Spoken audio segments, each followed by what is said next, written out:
कोकणामधला शिमगोत्सवाचा उत्साह जो आहे तो शिगेला पोहोचलेला आहे.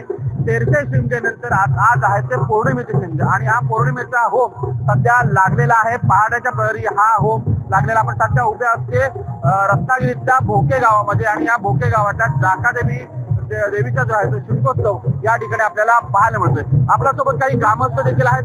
काका मला नेमकं सांगा, कोणत्या देवीचा उत्सव आहे, काय नेमकं सांगा? वाघ्या दुर्गा देवीचा उत्सव आहे. मोठ्या प्रमाणात साजरा केला जातो.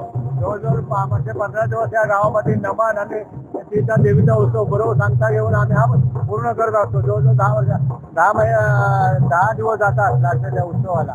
त्यामुळे आता नंतर मग शेवट होतो. हा नेमका पौर्णिमेचा शिमगा आहे की नेमकं काय? पौर्णिमेचा शिमगा आहे. या नेमका होमाची तयारी कशा पद्धतीने केली जाते आणि किती दिवस होमची तयारी असते? होमाची तयारी आदल्या दिवशी केली जाते. काही प्रत्येक वाडीला आपण जबाबदारी दिलेली असते. एक महिन्यावाडी आहे, तिला जबाबदारी दिली जाते. त्याप्रमाणे तयार करतात आणि सकाळी देवी देवळात येते. त्यावेळी तिच्या दिवस उवायच्या अगोदर होळीला आग पडते. होळीचं जे पूजन जे आहे ते केलं जातं. त्याचबरोबर होळी जी आहे म्हणजे पालखी जी आहे की होळीसाठी फेऱ्या मारते, ते नेमकं काय? ते नेमकं तिथं तत्व आहे ना होळीचा. ते होळी वाटल्या 5 प्रदक्षिणा काढणार आणि नंतर मग आग होमाला होणार, अशी प्रथा आहे. पालखी गावामध्ये आल्यानंतर होळीच्या ठिकाणी पूर्णपणे फेरा मारते आणि त्यानंतर हा होम पेटवला जातो. आणि तेजी शिमग्यानंतर जो आता पौर्णिमेचा शिमगा झालेला आहे, भद्र शिमगा आहे.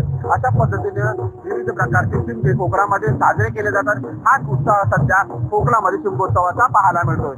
अमोल कले, साम टीव्ही, रत्नागिरी.